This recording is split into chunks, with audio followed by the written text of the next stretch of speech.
रहमान तव्हां असांजे कहिड़े बुज़ुर्ग फनकारनि खां मुतासिर थिया? दादा जेके बि मतिलबु सीनियर्स आहिनि उन हर कंहिंजो मां एतिराम कंदो आहियां। शुरू शुरू में मूंखे यादि कॾहिं नंढो हूंदो त ढोल फ़क़ीर जा तमामु घणो ॿुधंदो। ऐं तव्हां जेका शुरू में शाह साहिब जी काफ़ी ॻाई, इहा बि ढोल फ़क़ीर ॻाई पहिरियां ऐं उन अंदाज़ में मक़बूल वई।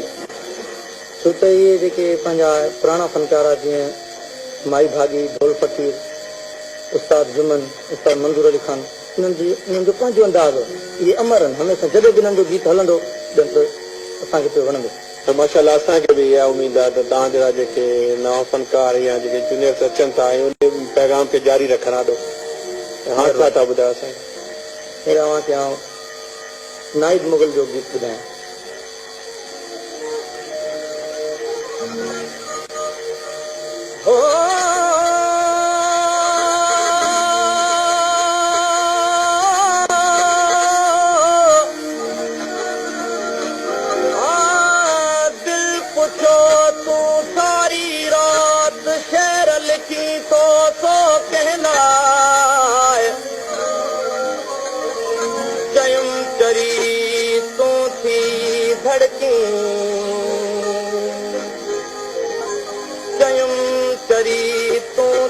धड़की मुझे सीने में जला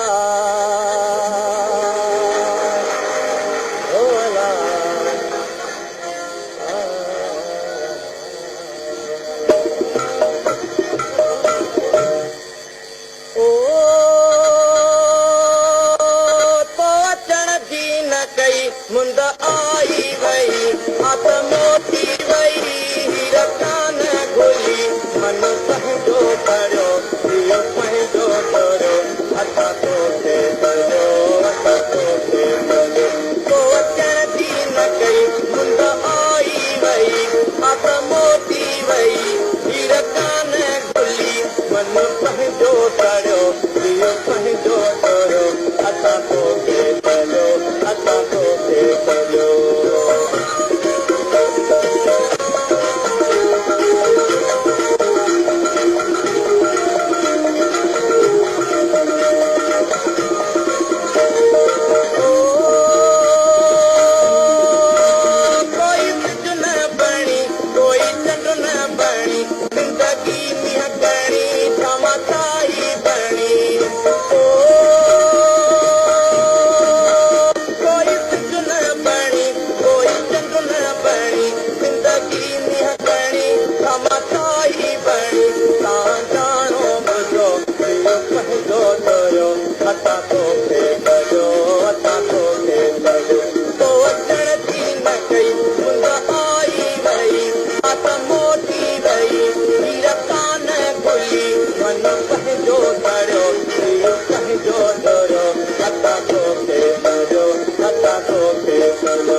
वई हीर कान खुली मन पंहिंजो करो दिल पंहिंजो तोरो असां तोखे सॼो